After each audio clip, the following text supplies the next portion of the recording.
Mulai ya. Oke, Pak. Admit di link Zoom.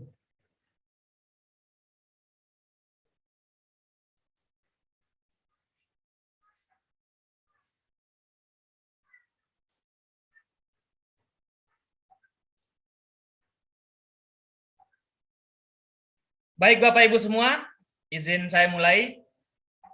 Assalamualaikum warahmatullahi wabarakatuh.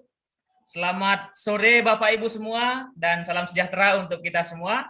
Semoga Bapak Ibu sehat selalu dimanapun Bapak Ibu berada. Tetap semangat, kita sama-sama untuk belajar, berkarya, dan berinovasi bersama Guru Inovatif Indonesia.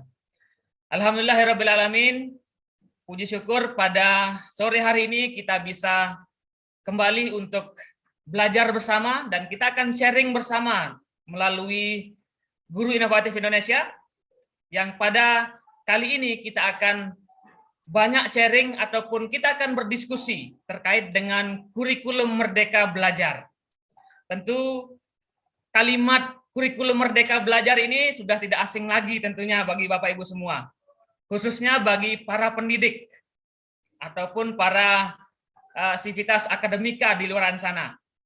Ini sudah digaungkan dari beberapa waktu yang lalu ataupun tahun yang lalu, lebih tepatnya.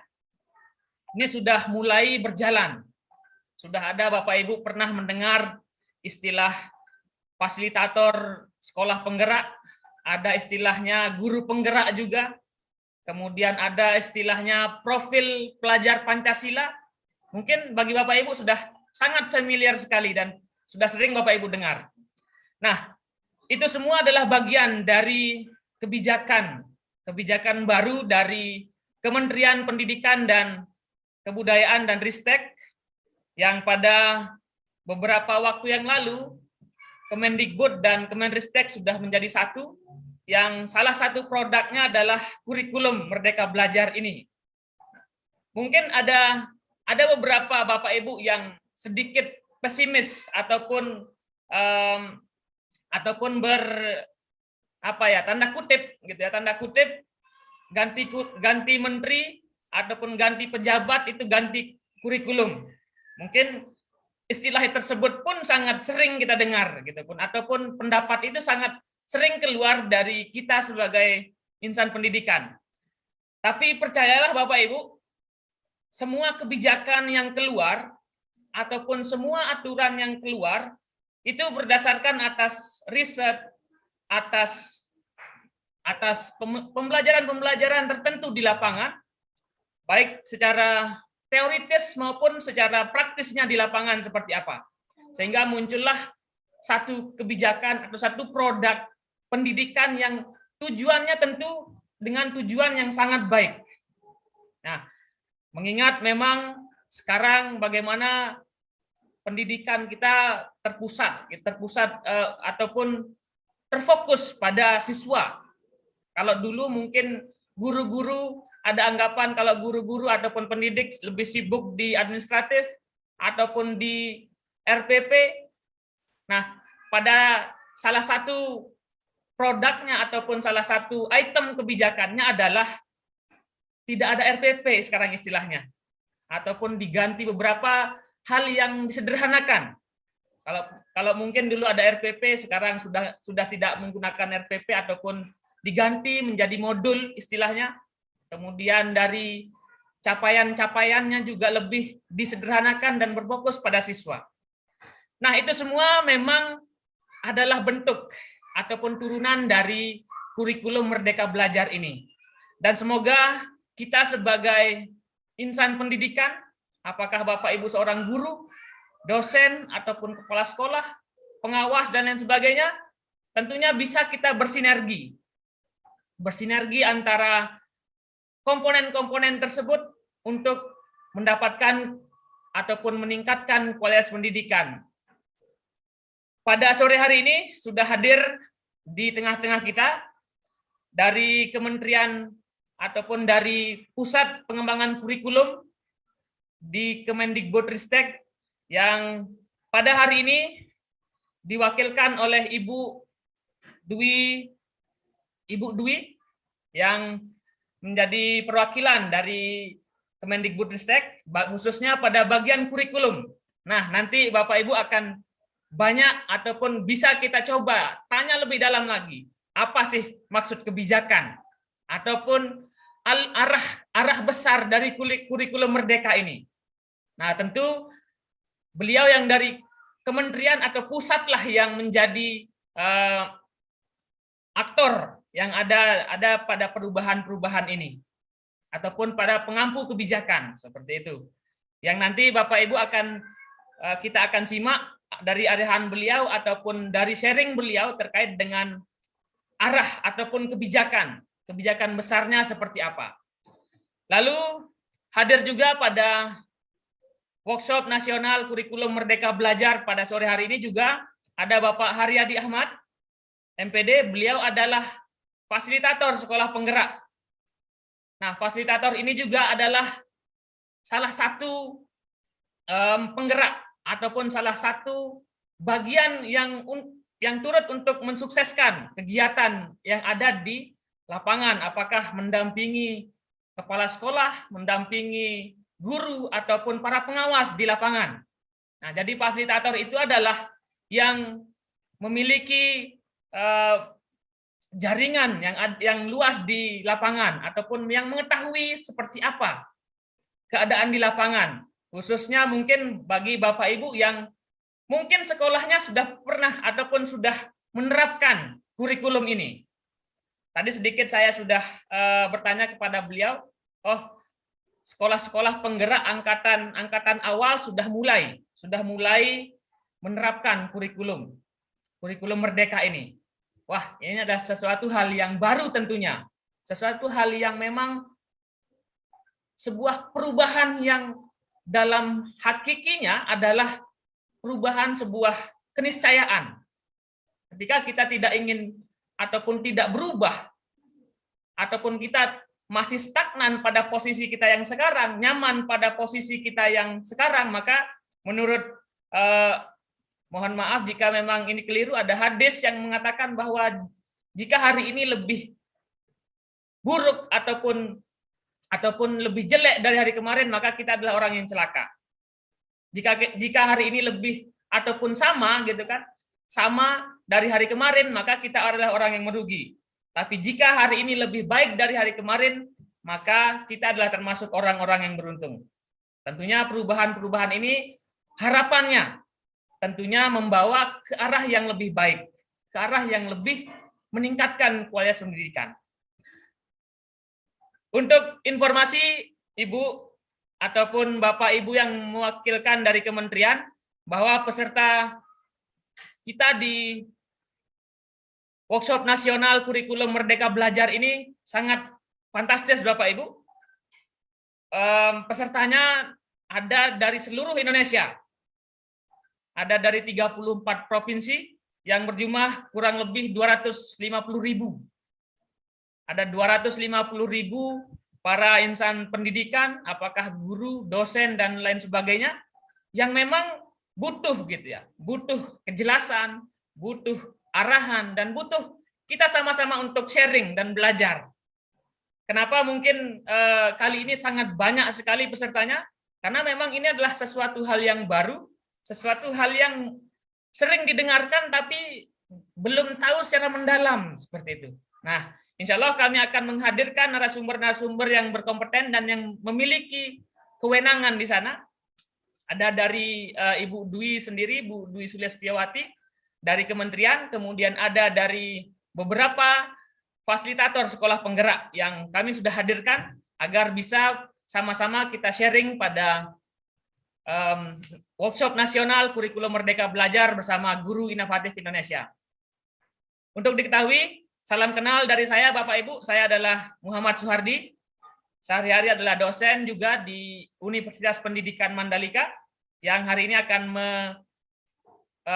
memandu ataupun memantau acara ini, dan semoga kegiatan kita ini mendapatkan berkah dan tentunya bermanfaat bagi Bapak Ibu semua. Amin ya rabbal alamin. Untuk sesi pertama, karena kita tidak akan tidak akan bergerak ataupun tidak akan melakukan sesuatu jika tidak ada kebijakan yang keluar. Kadang-kadang seperti itu. Nah, kebijakan ini keluar dari pemerintah pusat, khususnya di Kementerian Pendidikan dan Kebudayaan terkait dengan kurikulum Merdeka ini.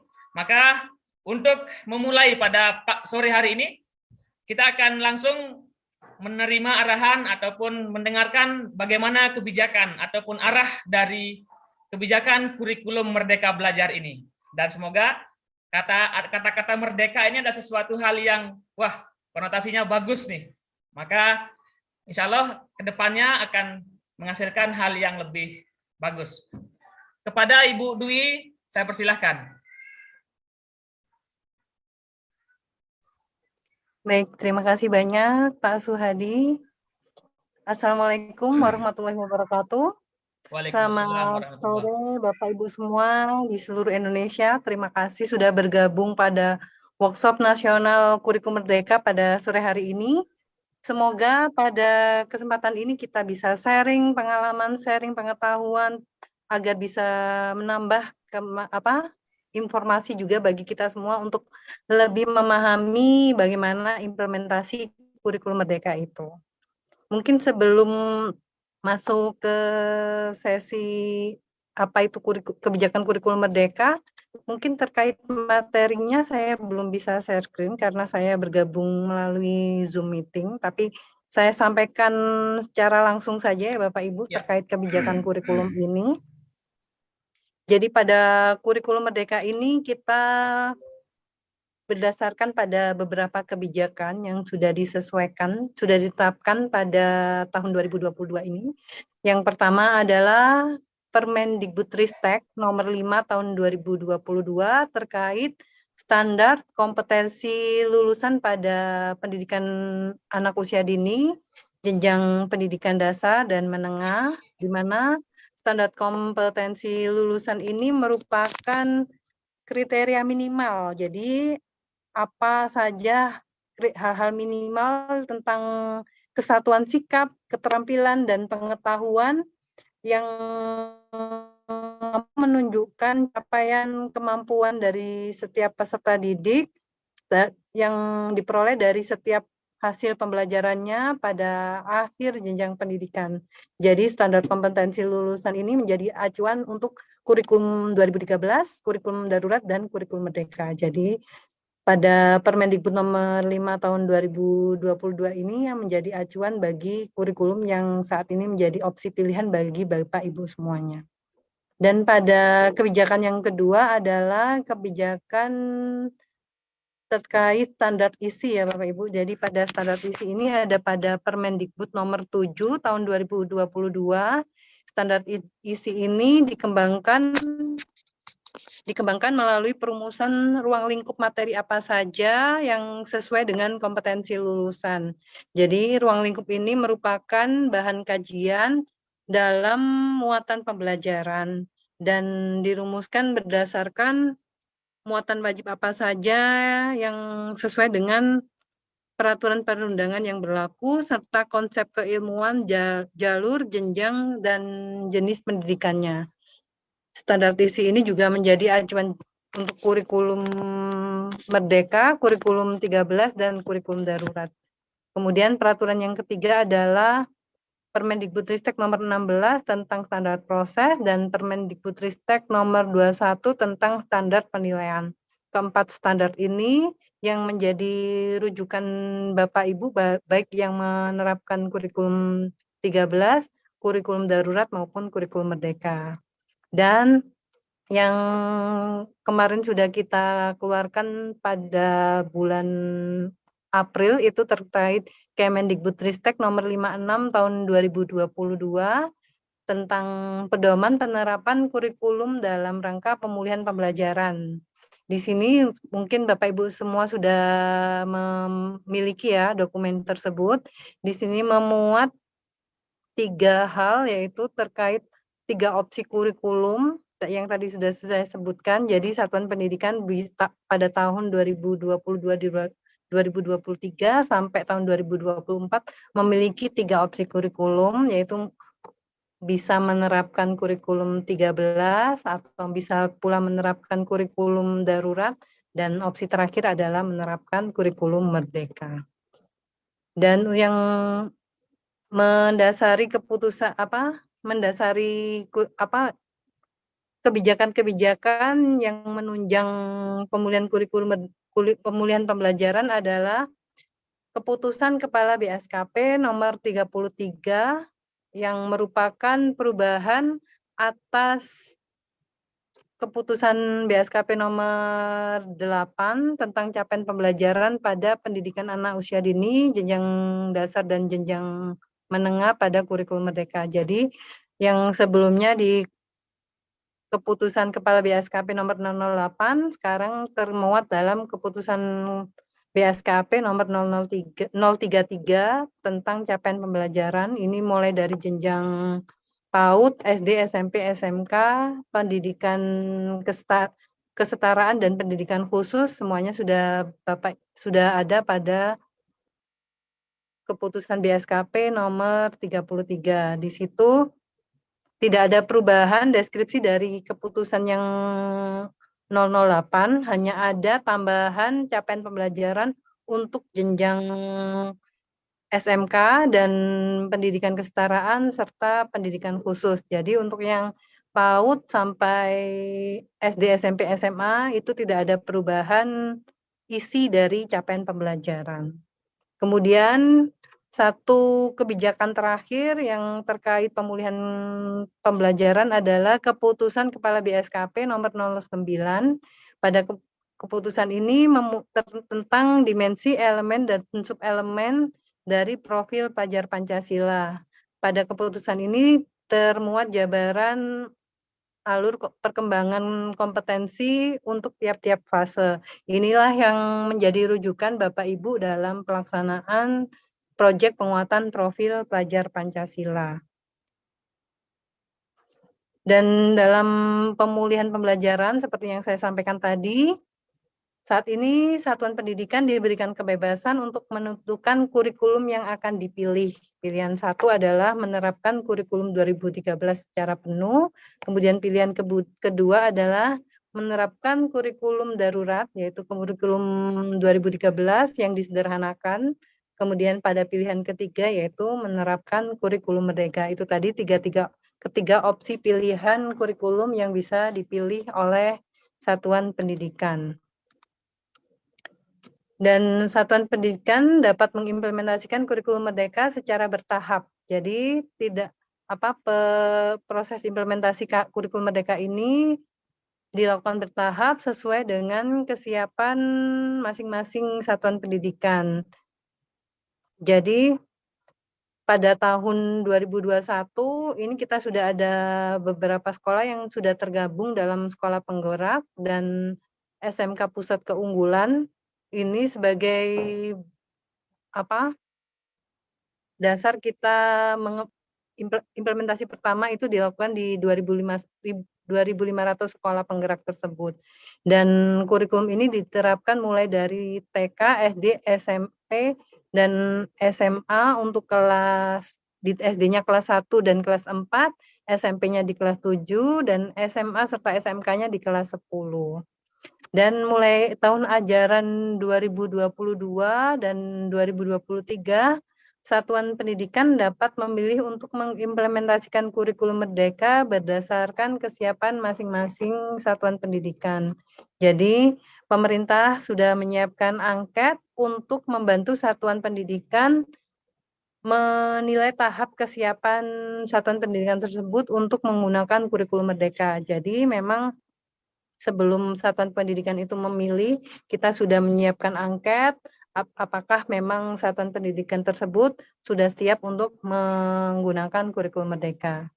Dan 3 pilihan yang dapat diputuskan oleh satuan pendidikan tentang implementasi kurikulum merdeka pada tahun ajaran 2022-2023 adalah menerapkan beberapa bagian atau beberapa prinsip dari kurikulum merdeka tanpa mengganti kurikulum. Itu adalah opsi pertama. Jadi satuan pendidikan dapat menerapkan beberapa prinsipnya saja. Misalkan prinsip apa sih yang ada dalam kurikulum Merdeka? Salah satunya adalah adanya asesmen di awal pembelajaran. Jadi adanya asesmen tersebut sebelum Bapak Ibu melakukan pembelajaran, itu salah satu prinsipnya, atau bisa menerapkan proyek penguatan profil pelajar Pancasila tanpa mengubah kurikulumnya, tetap menggunakan K13 tapi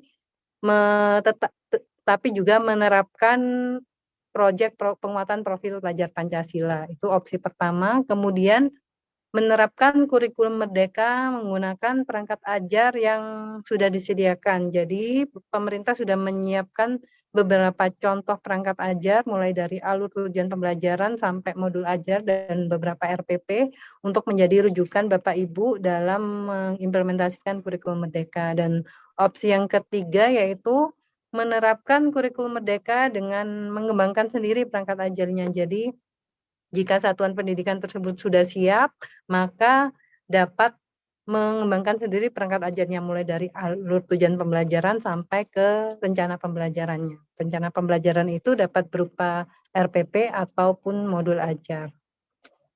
Dan apa sih keunggulan dari kurikulum Merdeka? Mungkin ini ya yang menjadi pertanyaan Bapak Ibu semuanya di satuan pendidikan, kenapa kurikulum ini harus berubah, kenapa harus ada kurikulum Merdeka. Jadi inilah beberapa keunggulan kurikulum Merdeka yang yang saat ini kita akan terapkan, yaitu yang pertama yaitu kurikulum Merdeka ini lebih sederhana dan mendalam. Jadi kalau di KD-KD kurikulum sebelumnya mungkin materinya banyak, sangat luas sehingga yang dipelajari siswa itu cukup banyak. Tapi pada kurikulum Merdeka ini kita mencoba materi-materinya difokuskan pada materi-materi yang esensial saja dan pengembangan kompetensi peserta didiknya berdasarkan fase. Jadi kalau dulu itu acuannya ditetapkan per tahun, pada kurikulum Merdeka ini kita tetapkannya dalam bentuk fase, yaitu capaian pembelajarannya per fase, di mana ada fase A, B, C, D, E, dan F. Fase A adalah untuk umumnya untuk kelas 1 dan 2, dan fase B umumnya untuk kelas 3 dan 4, fase C umumnya untuk kelas 5 dan 6, kemudian fase D untuk kelas 7, 8, dan 9, fase E untuk kelas 10, dan fase F adalah untuk kelas 11 dan 12. Dengan adanya fokus pada materi-materi yang esensial ini, diharapkan kegiatan belajar ini menjadi lebih mendalam dan bermakna, sehingga tidak terburu-buru dan proses belajarnya bisa menjadi lebih menyenangkan. Sehingga guru tidak dituntut menyelesaikan materi yang cukup banyak. Saat siswa belum tuntas satu materi langsung berpindah ke materi berikutnya karena diharapkan materi tersebut bisa disampaikan dalam waktu 1 tahun gitu. Jadi di sini kita sudah menyederhanakan materinya dengan hanya memuat materi-materi yang esensial dan juga penetapannya tidak lagi dalam 1 tahun tapi dalam 1 fase. Itu yang salah satu keunggulan kurikulum Merdeka. Dan keunggulan yang kedua yaitu dari kurikulum Merdeka ini pastinya lebih merdeka ya Bapak Ibu. Inilah kenapa disebut kurikulum Merdeka. Jadi memang ada memberikan kemerdekaan baik bagi peserta didik, guru maupun satuan pendidikan. Mungkin Bapak Ibu pasti bertanya di sini, apa sih yang kemerdekaan yang diberikan untuk peserta didik? Untuk peserta didik saat ini untuk di jenjang SMA tidak lagi ada program peminatan. Jadi peserta didik dibebaskan memilih mata pelajaran sesuai dengan pilihan mereka. Jadi saat ini adalah yang ada di kelas 11 dan 12 SMA adalah mata pelajaran pilihan.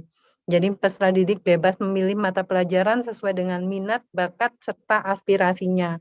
Jadi tidak ada lagi rumpun IPA, berarti ketika dia memilih IPA harus mempelajari matematika, fisika, kimia, biologi, padahal mungkin dia suka matematika, suka fisika, tapi tidak tertarik dengan biologi ataupun kimia. Jadi di kurikulum Merdeka ini lebih memberikan kemerdekaan kepada peserta didik untuk bisa memilih langsung mata pelajaran apa yang memang mereka inginkan sesuai dengan minat, bakat, dan aspirasinya.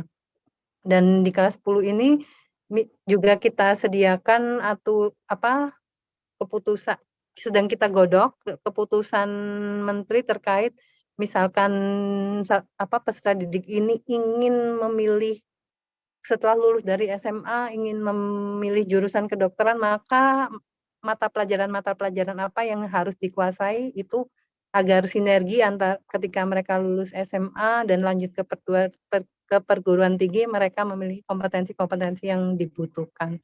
Jadi saat ini sedang kita rumuskan hal tersebut sehingga satuan pendidikan ketika memilih mata pelajaran tertentu itu sudah spesifik untuk memang akan menjurus ke program studi yang mana. Dan itu tadi yang untuk peserta didik ya, Bapak Ibu. Kemerdekaannya adalah tidak lagi adanya program peminatan tapi lebih ke mata pelajaran pilihan.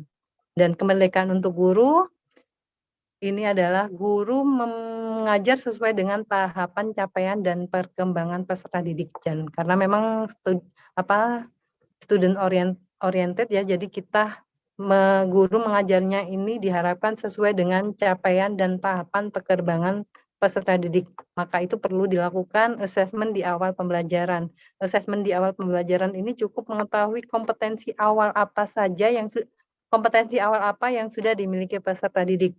Jadi ketika akan masuk ke materi ini, apakah memang sudah siap peserta didiknya untuk sampai sejauh mana pengetahuan-pengetahuan yang dimiliki oleh peserta didik tersebut untuk masuk ke materi tersebut. Sehingga itulah perlunya dilakukan assessment di awal pembelajaran.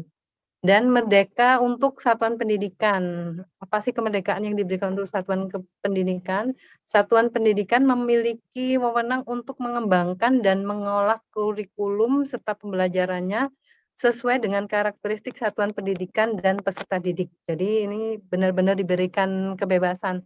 Salah satu contohnya adalah untuk bagaimana merumuskan kriteria kelulusan itu diserahkan ke satuan pendidikan, bagaimana memilih pendekatan pembelajarannya itu diserahkan ke satuan pendidikan. Jadi pendekatan pembelajarannya tidak hanya melulu pendekatan mapel, bisa bisa integratif, bisa sistem blok, itu satuan pendidikan yang diberikan wewenang penuh untuk memilih bagaimana mereka bisa mengorganisasikan pembelajarannya. Jadi memang benar-benar diberikan kemerdekaan bagaimana mereka mulai dari pengorganisasian, pelaksanaan sampai ke asesmen itu sendiri. Karena kriteria kenaikan kelas pun juga ditentukan oleh satuan pendidikan itu sendiri.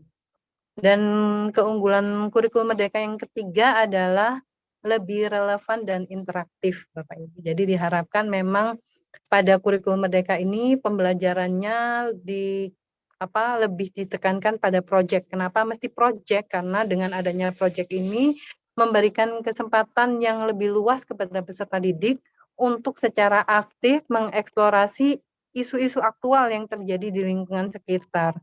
Misalkan isu lingkungan, isu kesehatan, ataupun isu lainnya yang memang mendukung pengembangan karakter dan kompetensi peserta didik. Jadi memang adanya proyek, jadi 20-30% dari total jam pelajaran ini juga dialokasikan untuk penguatan melakukan proyek penguatan profil pelajar Pancasila. Dan itu pun tidak menutup kemungkinan di dalam kegiatan pada pembelajaran intrakurikuler itu juga masih melakukan pembelajaran berbasis proyek. Jadi memang di kurikulum merdeka ini pembelajaran lebih banyak dilakukan dalam kegiatan berbasis proyek.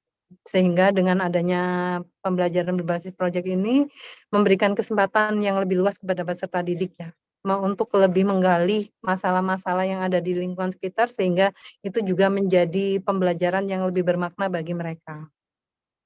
Itu tadi beberapa keunggulan kurikulum merdeka, dan tadi sudah saya sampaikan satuan pendidikan bisa menentukan pilihan berdasarkan angkat kesiapan implementasi kurikulum merdeka. Namun untuk tahun 2022-2023 itu sudah ditutup ya pada bulan April 2002 yang lalu, sehingga memang satuan pendidikan yang mungkin belum mengisi angket tersebut mungkin bisa mengikuti pada tahun berikutnya.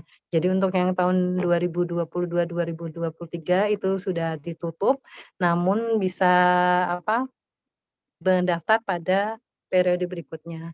Dan 3 opsi implementasi kurikulum merdeka melalui jalur mandiri itu adalah yang pertama mandiri belajar, yang kedua mandiri berubah, yang ketiga mandiri berbagi. Seperti yang sudah saya sampaikan di awal, apa itu mandiri belajar? Mandiri belajar adalah satuan pendidikan menerapkan beberapa bagian dari dan prinsip kurikulum merdeka tanpa mengganti kurikulumnya. Jadi satuan pendidikan tersebut masih tetap menggunakan K13, namun hanya menerapkan beberapa bagian dan prinsip-prinsipnya saja.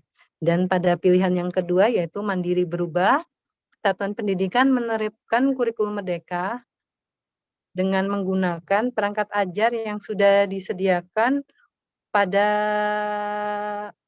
platform Merdeka Mengajar. Jadi kita ada platform Merdeka Mengajar, di situ ada beberapa perangkat ajar yang sudah disusun, Bapak Ibu bisa unduh beberapa perangkat ajarnya untuk diterapkan di satuan pendidikan masing-masing. Dan pada pilihan ketiga yaitu mandiri berbagi. Pada mandiri berbagi ini, satuan pendidikan menerapkan kurikulum merdeka dengan mengembangkan sendiri perangkat ajarnya, mengembangkan sendiri perangkat ajar, mulai dari alur tujuan pembelajaran sampai ke rencana pembelajarannya, itu mulai mengembangkan sendiri. Jadi itu yang di opsi ketiga. Dari ketiga opsi ini tidak ada pilihan yang mana yang paling benar dan mana yang paling baik, tidak ada ya Bapak Ibu. Jadi opsi 1, 2, 3 tersebut adalah opsi yang paling sesuai. Jadi apa yang paling sesuai dengan kesiapan satuan pendidikan, itulah opsi terbaiknya. Jika memang satuan pendidikan tersebut belum siap menerapkan kurikulum merdeka, maka bisa memilih opsi 1 yaitu mandiri belajar dengan tetap menggunakan K13 tapi menerapkan beberapa bagian dan prinsipnya saja. Kemudian apa sih strategi atau dukungan dari Kemendikbudristek dalam implementasi kurikulum merdeka secara mandiri? Jadi ada 6 strategi ya Bapak Ibu atau 6 dukungan yang sudah Kemendikbudristek lakukan untuk mendukung implementasi kurikulum merdeka secara mandiri. Yang pertama yaitu guru dan kepala sekolah belajar mandiri melalui platform Merdeka Mengajar. Yang kedua, guru dan kepala sekolah belajar kurikulum merdeka dengan mengikuti seri webinar. Yang ketiga yaitu guru dan kepala sekolah belajar kurikulum merdeka di dalam komunitas belajar. Dan yang keempat, guru dan kepala sekolah belajar praktik baik melalui narasumber yang sudah direkomendasikan, serta Bapak Ibu guru juga dapat memanfaatkan pusat layanan bantuan atau helpdesk untuk mendapatkan informasi yang lebih detail, dan Bapak Ibu guru juga bisa bekerja sama dengan mitra pembangunan untuk mengimplementasikan kurikulum merdeka. Kemudian apa sih platform Merdeka Mengajar, bagaimana belajar mandiri melalui platform Merdeka Mengajar. Jadi di sini, di platform Merdeka Mengajar itu Bapak Ibu jika sudah pernah masuk, itu masuknya melalui harus memiliki akun belajar.id dulu. Jika sudah memiliki akun belajar.id, maka Bapak Ibu bisa searching fitur-fitur yang ada di dalam PMM. Jadi diharapkan fitur-fitur ini akan bisa membantu Bapak Ibu guru dalam mengimplementasikan kurikulum merdeka secara mandiri. Bagaimana platform Merdeka Mengajar ini bisa membantu Bapak Ibu guru dalam mengimplementasikan kurikulum merdeka? Bapak Ibu bisa lihat beberapa fitur dalam platform Merdeka Mengajar tersebut. Ada fitur mengajar, fitur belajar, dan fitur berkarya. Pada fitur mengajar ini sudah disediakan beberapa perangkat ajar yang saat ini sudah tersedia lebih dari 2.000 referensi ya Bapak Ibu perangkat ajar. Perangkat ajar itu bisa berupa RPP, modul ajar, modul project, dan buku siswa yang berbasis kurikulum merdeka. Jadi pada fitur mengajar ini Bapak Ibu guru bisa mempelajari berbagai perangkat ajar yang sudah disediakan oleh kami, bisa mempelajari di situ dan mungkin bisa juga menerapkan di satuan pendidikannya. Dan di situ juga pada fitur mengajar ini ada asesmen murid. Di sini diharapkan pada bagian asesmen murid ini bisa membantu guru dalam melakukan analisis awal terkait kemampuan literasi dan numerasi dengan cepat, sehingga dapat menerapkan pembelajaran yang sesuai dengan tahap dan perkembangan peserta didik, di mana asesmen ini bisa digunakan oleh semua mapel. Jadi asesmen ini memang lebih menilai kemampuan literasi dan numerasinya, tapi bisa digunakan untuk semua mapel. Itu yang ada pada fitur mengajar pada platform Merdeka Mengajar.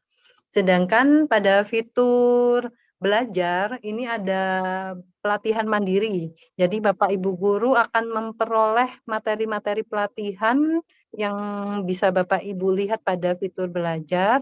Di situ Bapak Ibu bisa mengaksesnya secara mandiri dan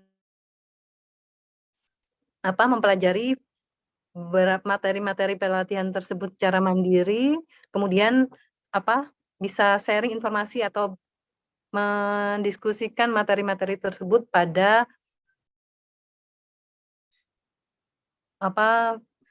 komunitas-komunitas belajar yang ada di satuan pendidikan masing-masing. Dengan adanya pelatihan mandiri ini, Bapak Ibu guru akan mendapatkan kualitas pelatihan yang sama. Itulah salah satu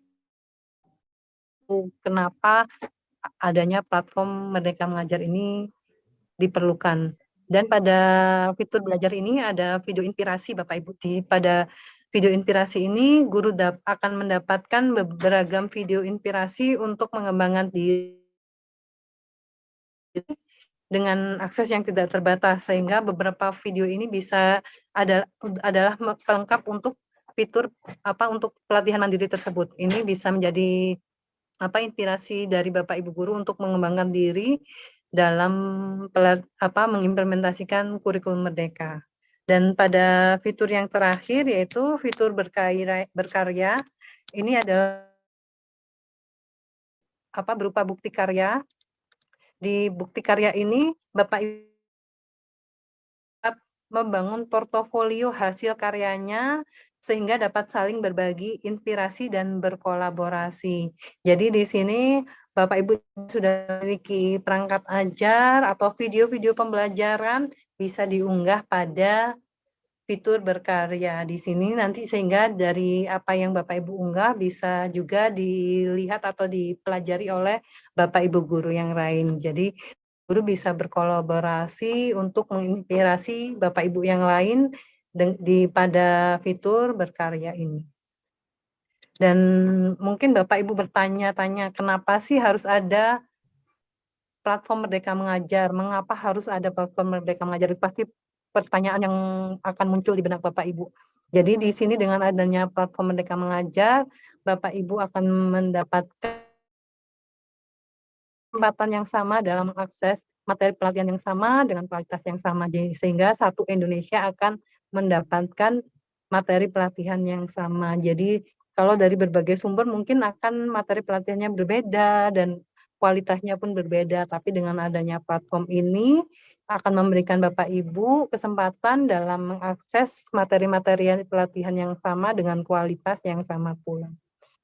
Dan dengan adanya platform Merdeka Mengajar ini, Bapak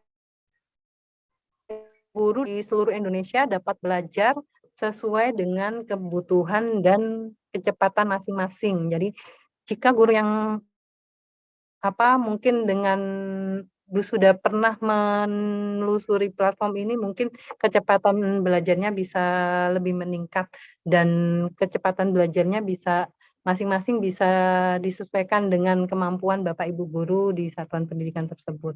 Kemudian dengan adanya platform Merdeka Mengajar ini, setiap guru di seluruh Indonesia saling berjejaring antar wilayah. Itu tadi yang mungkin ada di fitur berkarya, karya-karya Bapak Ibu bisa masuk ke dalam platform Merdeka Mengajar dan dapat dipelajari oleh Bapak Ibu guru yang di wilayah yang lain. Kemudian dengan adanya platform Merdeka Mengajar ini, Bapak Ibu guru juga bisa berbagi praktik baik dan saling menginspirasi. Tadi mungkin ada di ada di bagian apa, yang berkarya tadi, di fitur berkarya tadi bisa saling berbagi praktik baik dan membuat jejaring juga.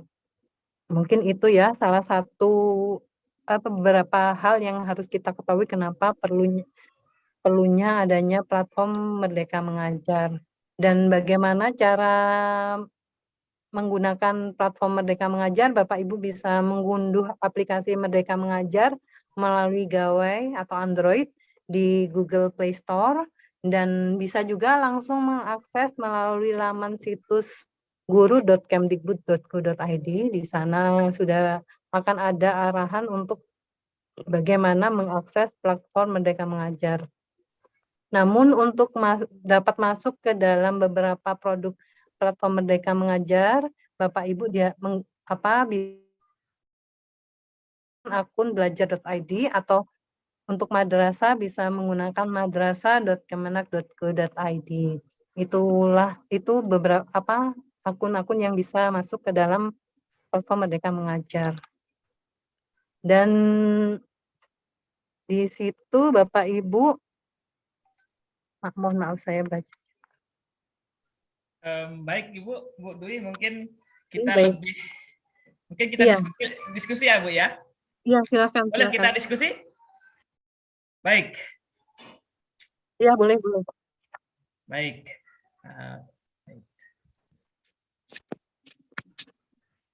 Baik Bapak Ibu semua, dan yang sudah hadir di Zoom meeting ataupun di live streaming sangat antusias sekali, meskipun ada sedikit kendala di kami, materi dari Ibu narasumber masih belum muncul, tetapi tidak menjadi permasalahan. Tadi kita juga simak Bapak Ibu, kita sudah fokus dengan seksama menyimak terkait dengan materi Bu Dwi tadi sangat menarik. Mungkin selama ini merdeka, tapi apanya yang merdeka gitu. Ternyata merdeka dari sisi muridnya, dari sisi gurunya dan sisi institusinya.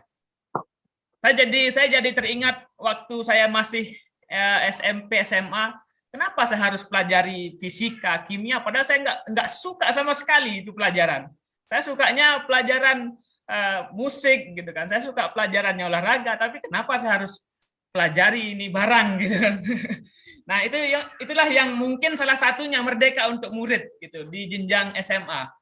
Mungkin ada sesuatu ataupun dinamika yang akan terjadi nanti. Bagaimana nanti ketika penjurusan ataupun pemilihan prodi di perguruan tinggi. Nah, tentunya pasti akan ada diskusi lagi, ada perkembangan lagi. Tapi saya secara pribadi gitu ya, saya apresiasi dan memang oh iya benar seperti inilah pembelajaran gitu untuk siswa-siswi. Jadi tidak dipaksa untuk belajar yang mereka tidak suka sama sekali gitu ya.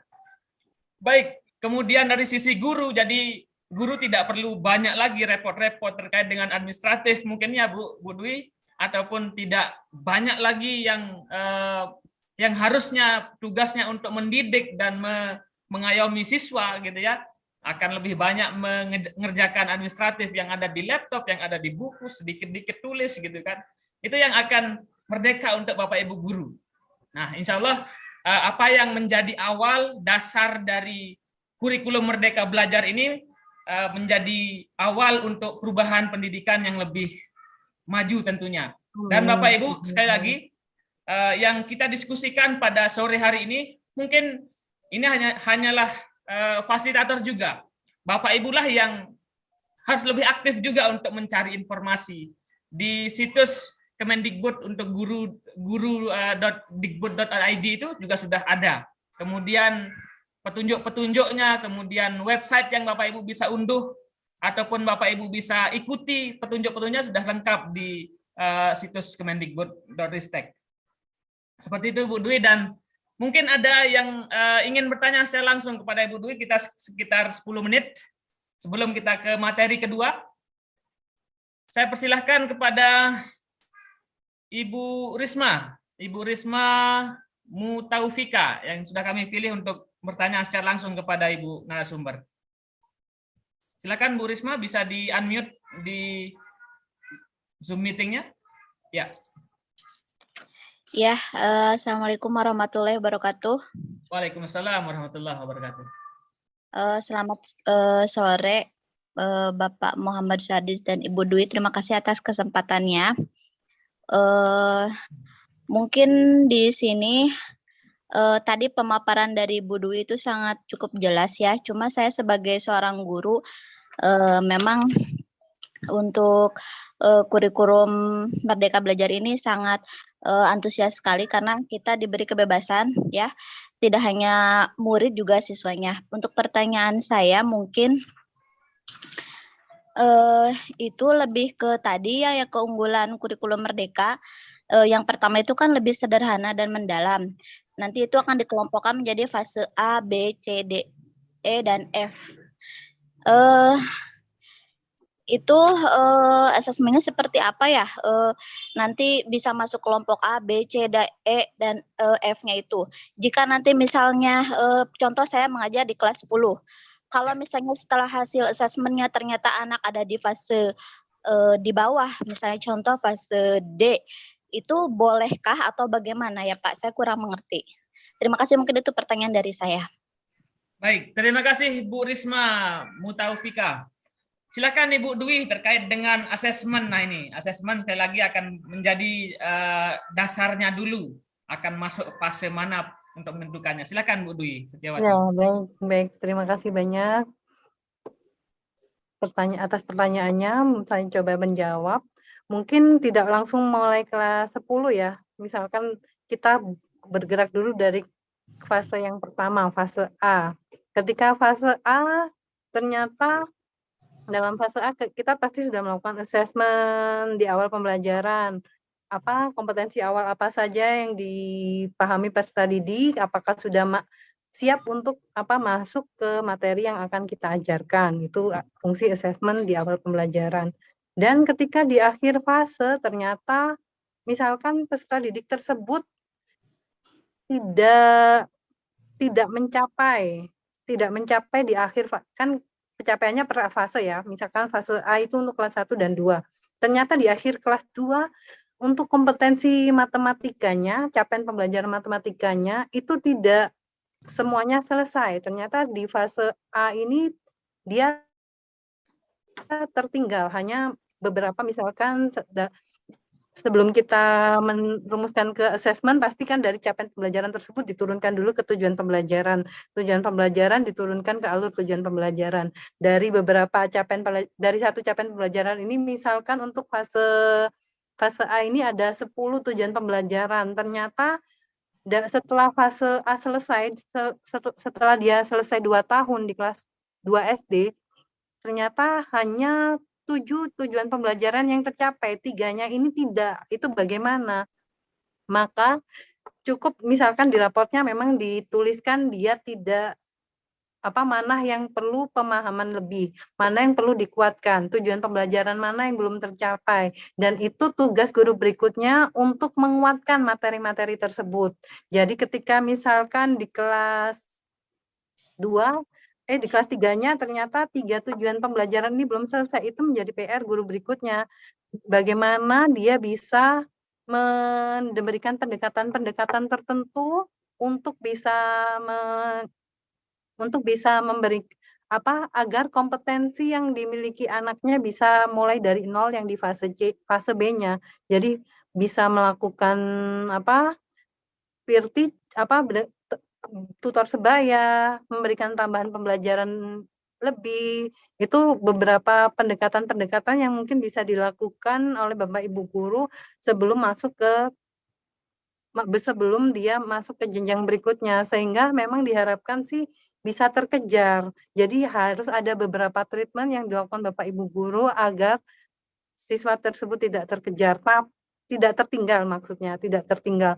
Tapi setelah dengan melakukan beberapa treatment mungkin ya ada satu peserta didik gitu misalkan sudah dilakukan beberapa pendekatan pembelajaran, sudah berikan tambahan pembelajaran, sudah remedial, segala macam pendekatan yang dilakukan oleh Bapak Ibu guru, tapi ternyata di akhir lulus pun setelah lulus SD ternyata dia hanya untuk matematikanya misalkan ya, untuk matematikanya dia ternyata fase C-nya tidak tuntas. Itu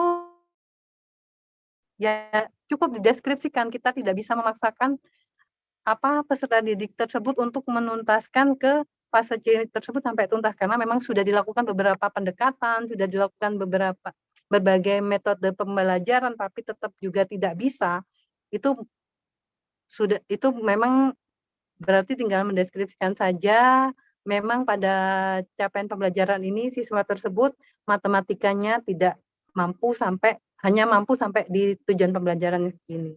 Itu mungkin sama dengan ketika kita di madrasah ya Bapak Ibu, ketika satu peserta didik menyelesaikan Iqra 1 misalkan gitu, Iqra 1 dengan kecepatan menyelesaikan Iqra 2, walaupun dengan usia yang sama, itu tidak sama kecepatan satu peserta didik dengan peserta didik lain untuk menuntaskan materi tersebut, dan itu bukan problem. Ya memang untuk kemampuan membaca Al-Qur'annya dia hanya tidak bisa sama dengan siswa yang lain, tapi mungkin dia akan mempunyai kelebihan di materi yang lain, misalkan di akhlaknya, di fikihnya, atau yang lain. Jadi misalkan tadi di matematikanya memang tidak sampai, ya sudah tidak apa-apa. Tapi agar dia bisa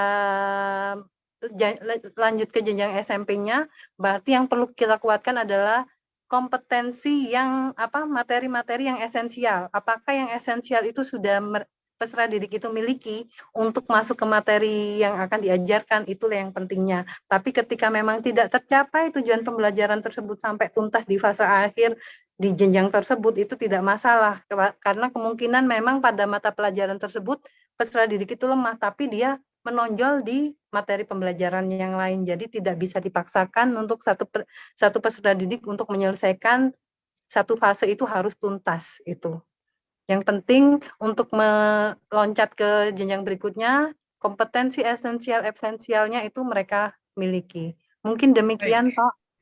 Terima kasih Ibu Dwi Setiawati atas jawabannya, dan memang seperti itu Bapak Ibu untuk asesmennya. Jadi memang Bapak Ibu lah selaku guru yang mengetahui sejauh mana kemampuan siswa. Nah, itu memang akan sangat utama sekali nanti, dan siswa pun tidak akan menjadi terbebani lagi dengan kemampuan-kemampuan yang harus dan atau yang wajib, bahkan yang diwajibkan oleh sekolah gitu ya. Baik, untuk Bu Dwi, terima kasih atas materi terkait dengan kebijakan ini. Memang kita spesial untuk Ibu Dwi Sulistiawati yang ada dari kementerian yang menyampaikan terkait dengan kebijakan besarnya seperti apa sih kurikulum merdeka ini. Nah, sehingga Bapak Ibu di lapangan ataupun para pelaksana, apakah Bapak Ibu guru ataupun Bapak Ibu kepala sekolah itu tahu, oh seperti ini gitu ya. Dan terima kasih sekali lagi saya ucapkan kepada Ibu Dwi. Satu pertanyaan mungkin lagi yang ada di kolom chatting Bu Dwi terkait dengan kurikulum Merdeka Belajar ini, terkait dengan kebijakan. Ini sudah sampai sejauh mana implementasi dari kurikulum ini di lapangan, seperti itu Ibu, yang ada banyak yang bertanya. Apakah semua lapisan guru atau sekolah, ataupun tadi sempat juga saya dengar terkait dengan ini masih percobaan, masih kurikulum 2013 juga ada tadi juga. Nah, itu seperti apa ke depannya Ibu Dwi? Jadi seperti yang tadi saya sampaikan bahwa kurikulum merdeka ini sudah diimplementasikan di 2.500 sekolah pada tahun 2021-2022, dan itu untuk kelas 1, 4, 7, 10 ya Pak ya. Jadi kalau satuan yang sudah tergabung ke program sekolah penggerak 2.500 sekolah tadi, itu tahun 2022, 2023 itu baru akan menerapkan di 1, 2, 4, 5, 7, 8, 10, 11. Dan itu yang di sekolah penggerak dan SMK Pusat Keunggulan ini memang ada narasumber-narasumber yang mendampingi ya, narasumber ahli yang mendampingi bagaimana implementasinya.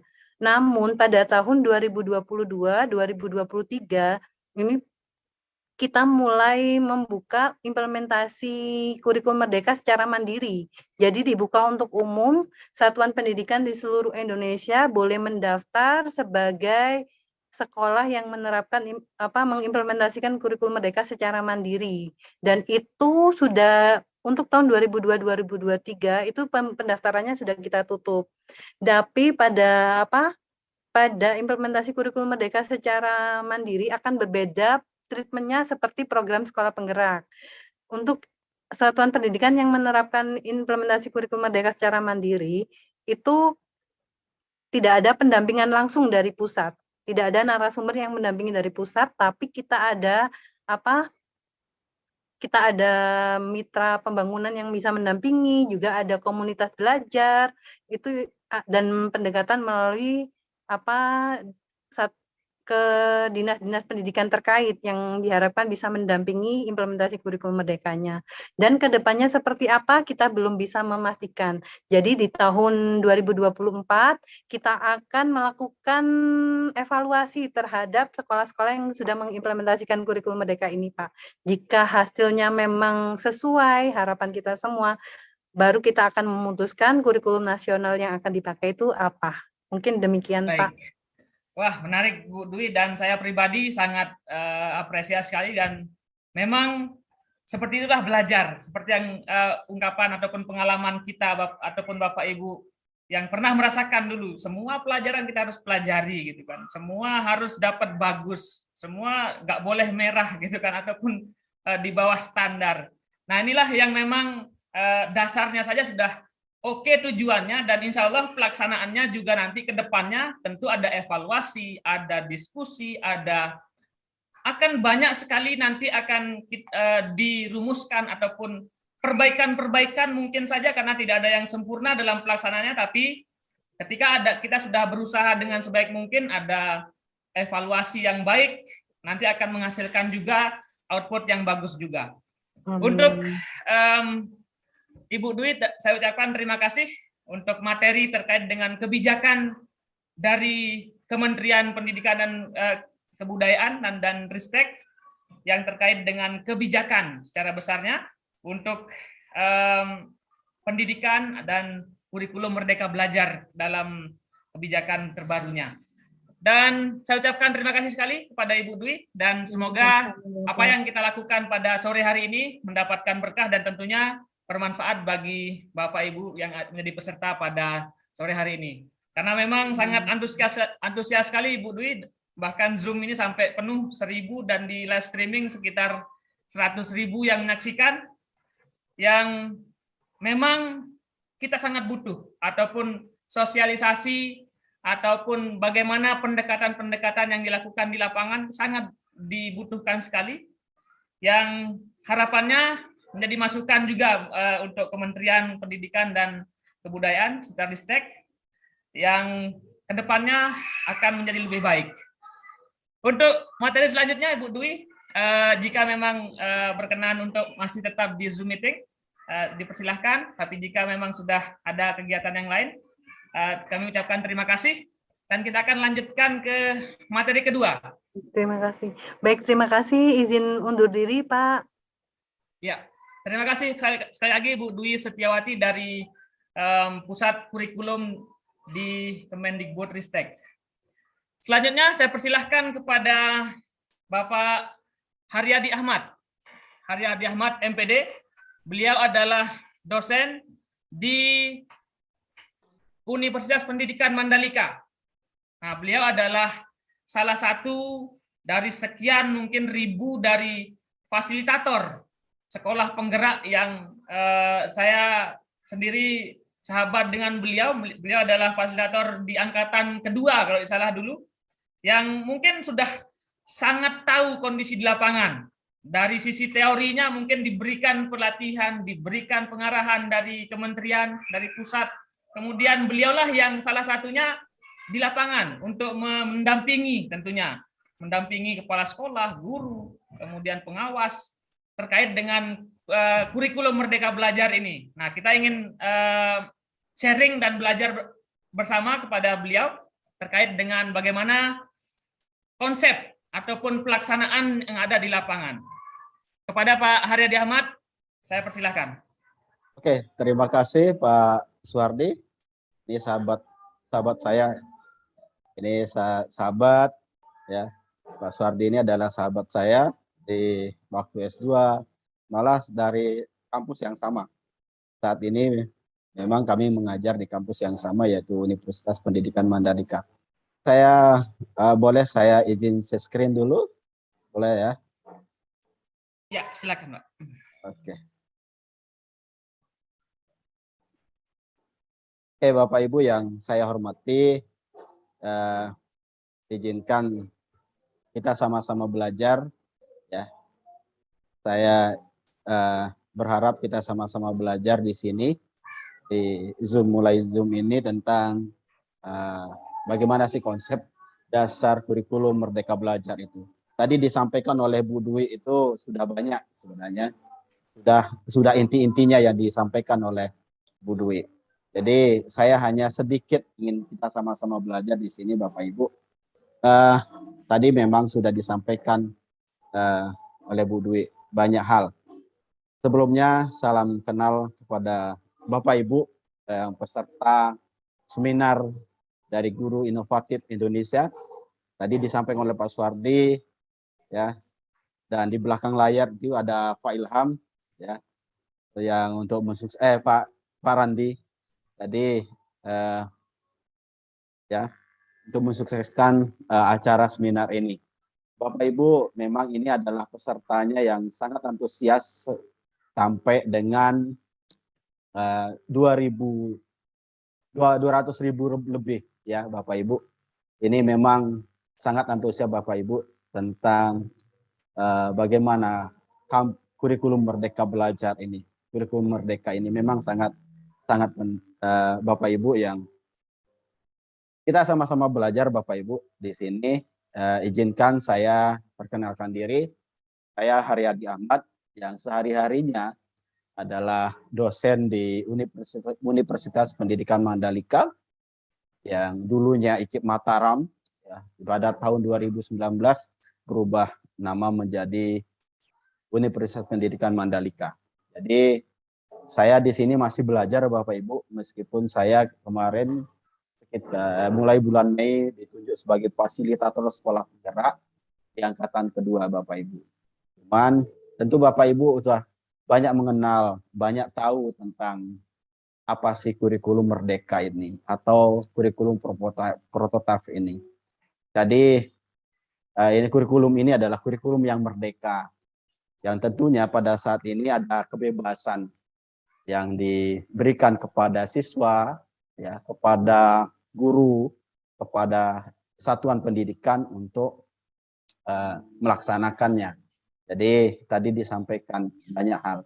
Nah Bapak Ibu yang saya hormati, bila berkenan nanti bisa kita Bapak Ibu kita saling silaturahmi melalui bisa dari Facebook, ya, ada channel YouTube saya juga yang tentunya banyak tidak banyak di situ, tidak seperti Pak Suwardi ini dengan Guru Inovatif Indonesianya yang lebih dari sudah berpengalaman di dunia YouTuber.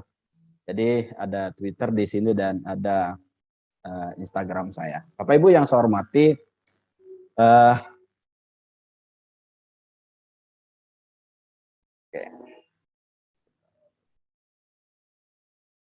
ya, Bapak Ibu yang saya hormati bahwa kalau kita melihat dari apa yang disampaikan tadi oleh Ibu Dwi tadi bahwa siswa itu diberi kebebasan, kebebasan untuk memilih. Ketika mereka tidak suka dengan sesuatu, maka boleh berpindah ke lain. Nah, jadi Bapak Ibu yang saya hormati, begitu juga dengan guru. Guru diberi kebebasan untuk mengajar sesuai dengan kemampuan atau karakteristik dari siswa itu sendiri. Nah, Bapak Ibu yang saya hormati, mungkin sedikit saya akan mengupas nanti tentang sedikit kita akan sama-sama belajar di situ tentang bagaimana sih kebebasan dari satuan pendidikan. Saya hanya melihat dari satuan pendidikan untuk kurikulum merdeka ini. Jadi Bapak Ibu, kalau kita melihat dari visi pendidikan Indonesia ke depan bahwa bagaimana mewujudkan Indonesia yang maju, Indonesia maju yang berdaulat, mandiri, dan berkepribadian melalui terciptanya pelajar Pancasila yang bernalar kritis, ya, kreatif, mandiri, beriman, bertakwa kepada Tuhan Yang Maha Esa, dan berakhlak mulia, bergotong royong, dan berkebinekaan global. Tentu Bapak Ibu, ini yang disebut dengan pelajar Pancasila atau yang sering disebut dengan profil pelajar Pancasila. Tentu Bapak Ibu lebih kenal tentang lebih paham tentang apa itu profil pelajar Pancasila. Ini adalah visi pendidikan Indonesia ke depan. Jadi sudah mulai diterapkan dari 2 tahun yang lalu, ini mudah mulai diterapkan di satuan pendidikan yang tentunya masih yang mengikuti program sekolah penggerak dan SMK pusat keunggulan seperti baju saya ini Bapak Ibu. Jadi dari setahun yang lalu sudah mulai diterapkan.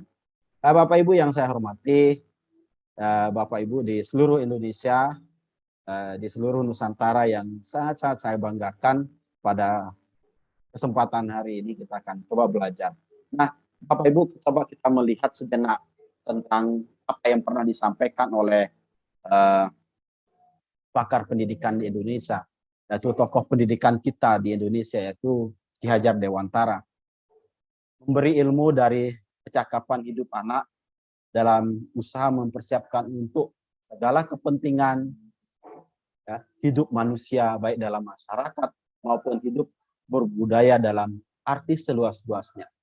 Nah, jadi maksud pendidikan itu adalah menuntun segala kodrat, ya, Bapak Ibu, menuntun segala kodrat yang ada pada anak-anak agar mereka dapat mencapai keselamatan, kebahagiaan yang setinggi-tingginya sebagai manusia maupun anggota masyarakat. Nah, Bapak Ibu, inilah dasar kurikulum pendidikan Indonesia.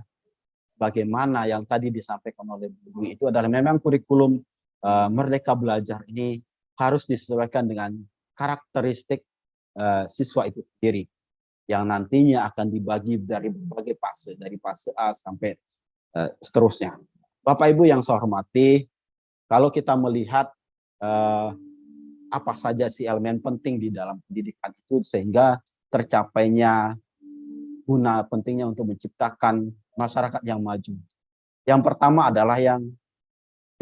adalah tinggi angka partisipasi siswa yang ditunjang oleh kesadaran, ya, elemennya kesadaran partisipasi, ada aksesnya lebih mudah, ada keterjangkauannya dan tekanan eksternalnya.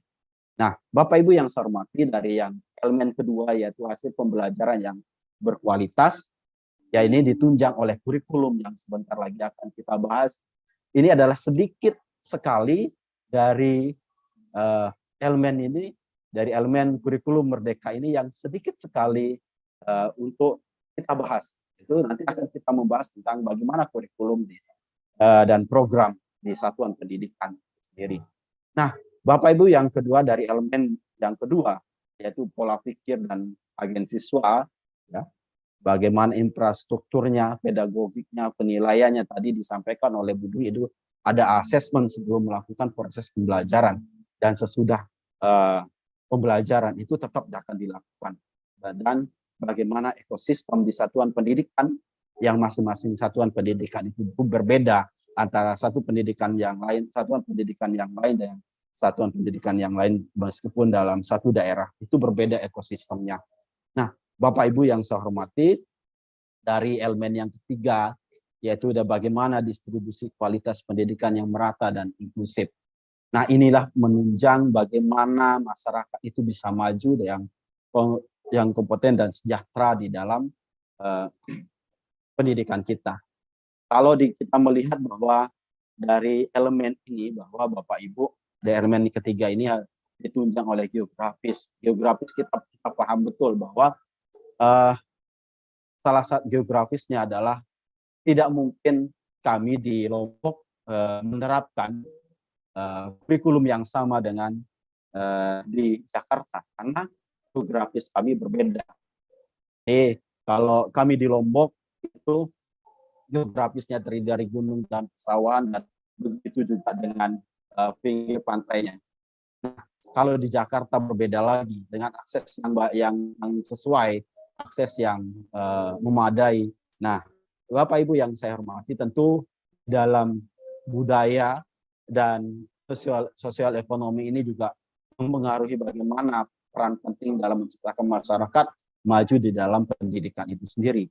Infrastrukturnya, ini infrastruktur yang ditunjang bagaimana pemerintah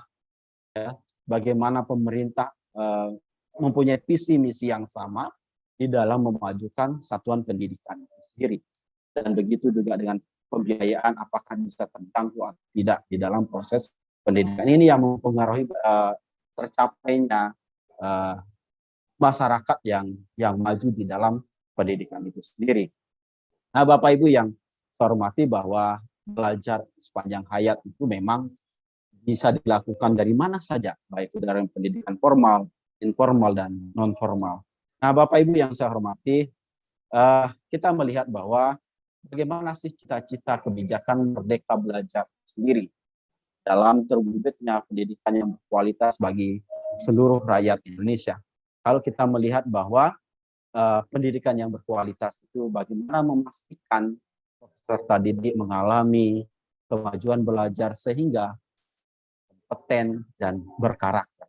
Ini sesuai dengan tujuan visi pendidikan yang di atas tadi, yaitu dengan profil pelajar Pancasilanya.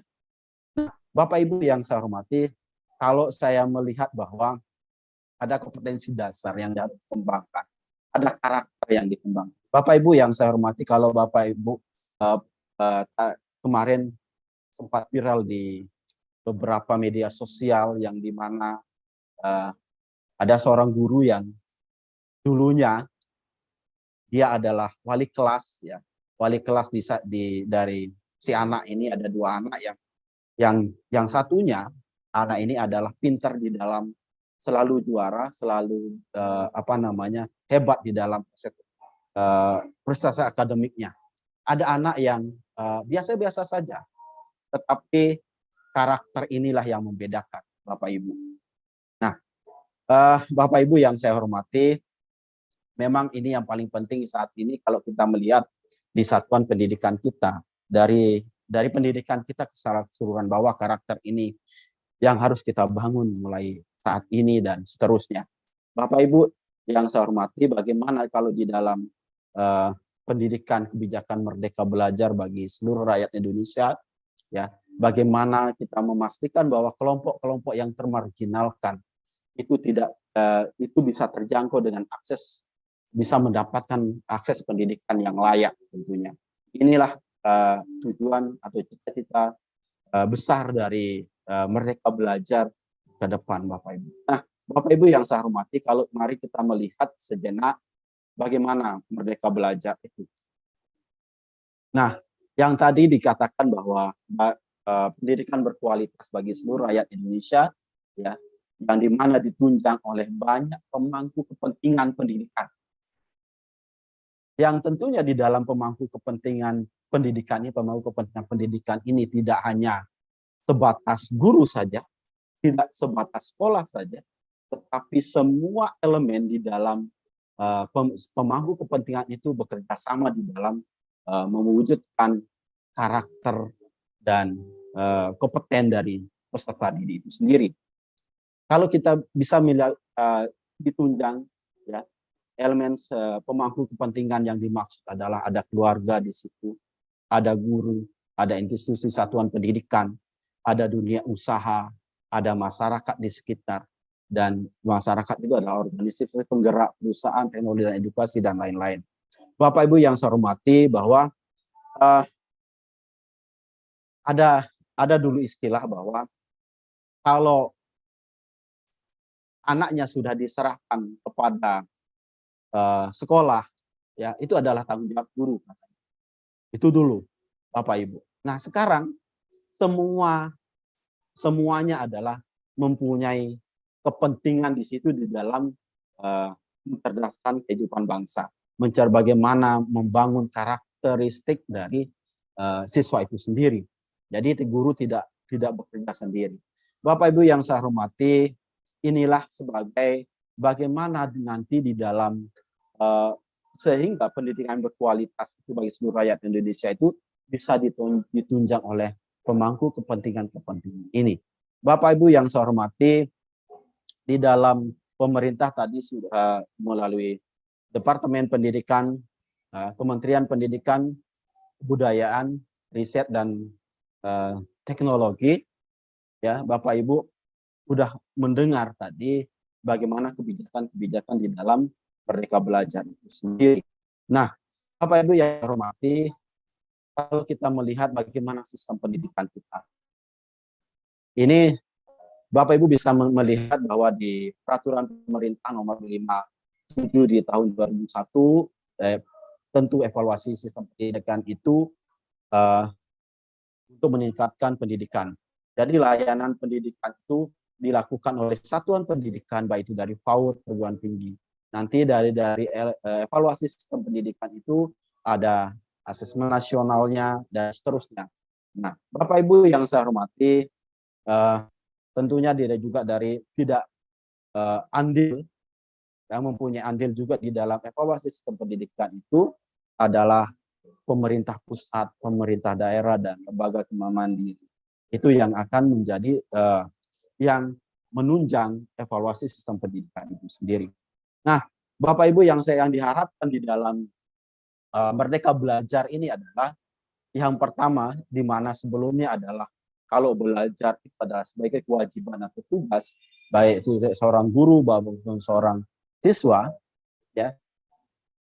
Nanti di Merdeka Belajar ini apa yang diharapkan?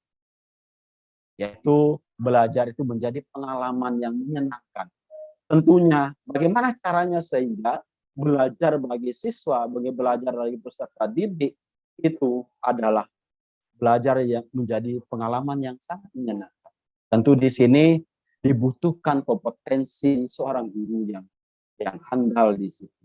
Yang tadi di mana guru itu diberikan kebebasan untuk mengajar sesuai dengan CP-nya, ya, dan sesuai dengan karakteristik atau fase siswa yang diajarnya. Bapak Ibu yang saya hormati, bahwa kalau kita melihat guru itu, kalau sebelumnya guru sebagai penyampai informasi dan pengetahuan, tapi kedepannya adalah guru ada fasilitator yang menginspirasi dalam kegiatan belajar itu sendiri. Nah, inilah sebagai tugas guru, bagaimana seorang guru itu adalah seorang fasilitator, bukan hanya sebatas penyampai informasi dan knowledge saja. Bapak Ibu sebagai fasilitator, tentunya Bapak Ibu sebagai guru adalah harus bisa ditiru, digugu dan ditiru, itu baik itu sikap, ya, baik itu knowledge-nya dan pengetahuannya. Nah, inilah sebagai tugas kita sebagai seorang fasilitator ke depan di dalam satuan pendidikan atau kepada siswa, agar sesuai perkembangan siswa itu sesuai dengan karakteristik atau CP yang diharapkan. Bapak Ibu yang saya hormati, bahwa kalau dulu di pemangku kepentingan, ya, bekerja dengan sistem sendiri, ke depan adalah pemangku kepentingan itu kita mengajak bekerja sama dengan dalam membangun karakteristik di satuan pendidikan atau karakteristik siswa di dalam satuan pendidikan. Nah, Bapak Ibu yang saya hormati, ada beberapa yang tadi disampaikan memang oleh Bu Dwi tentang bagaimana kebijakan-kebijakan di dalam kurikulum Merdeka ini. Nah, tadi memang disinggung bahwa di satuan pendidikan itu diberi kebebasan untuk memilih apakah dia akan menggunakan K13 yang direvisi, atau kurikulum darurat secara sepenuhnya, atau ya kurikulum merdeka ini. Itu adalah di satuan pendidikan itu sendiri. Namun untuk kurikulum satuan pendidikan ini memang sudah diterapkan mulai dari kelas 1 ya. Kelas 1 bagi sekolah-sekolah penggerak, bagi sekolah SMK di seluruh Indonesia, SMK yang ikut dengan pusat keunggulannya. Bapak Ibu yang saya hormati, tentu mari kita sejenak apa sih yang dimaksud dengan kurikulum itu sendiri. Ada yang mengatakan bahwa kurikulum itu adalah jantung isi pendidikan. Jadi apa yang akan dipelajari oleh siswa itu sendiri itulah kurikulum. Ada yang mengatakan bahwa kurikulum itu adalah program pendidikan. Nah, Bapak Ibu yang saya hormati, bahwa apapun itu, bahwa kurikulum itu adalah tidak ada yang secara spesifik mengatakan kurikulum itu adalah ini dan ini, tetapi masih bebas memberikan pengertian-pengertian yang sama.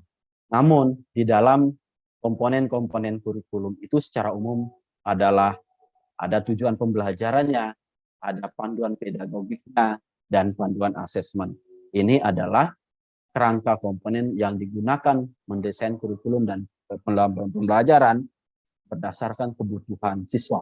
Tentu di kurikulum Merdeka Belajar ini adalah dititik beratkan kepada berdasarkan kebutuhan atau karakteristik siswa itu sendiri.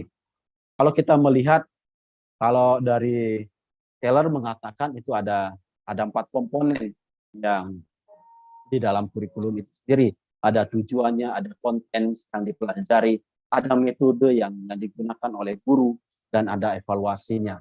Nah, Bapak Ibu yang saya hormati, bahwa kalau kita melihat bahwa ada 2 hal utama pada kurikulum yang perlu digarisbawahi. Yang pertama adalah kompetensinya dan bagaimana cara mewujudkan kompetensi itu sendiri. Nah, kurikulum itu sendiri bahwa core-nya adalah siswa. Nah, ada yang mengatakan bahwa kemerdekaan murid dalam belajar sebagai jantung di dalam pengembangan kurikulum sendiri. Nah, Bapak Ibu yang saya hormati, apa sih peran dan fungsi kurikulum itu sendiri? Ada tiga peran di dalam kurikulum itu sendiri. Yang pertama adalah bagaimana mewariskan nilai-nilai budaya masyarakat yang relevan dan dengan masa kini. Yang kedua adalah bagaimana mengembangkan sesuatu yang dibutuhkan saat ini dan masa depan. Bapak Ibu yang saya hormati, tentu di masa depan itu adalah tujuan-tujuan yang diharapkan di dalam satuan pendidikan.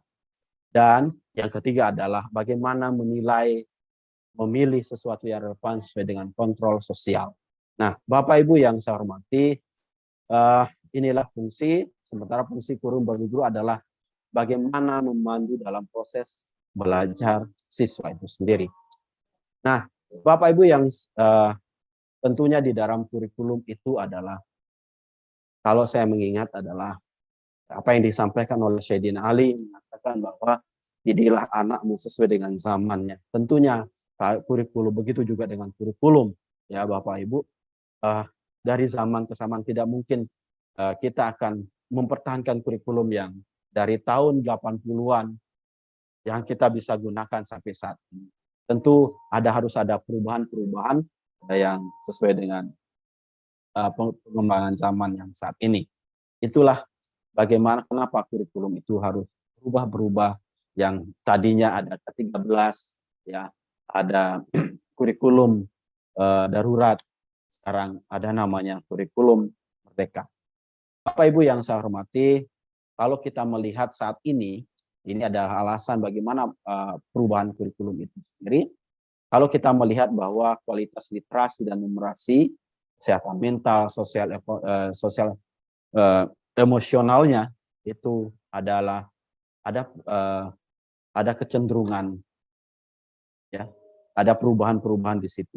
Nah, inilah yang mendasari kualitas literasinya, ya, kualitas literasi kita di Indonesia, terutama apalagi kami di Lombok itu masih minim literasi kami.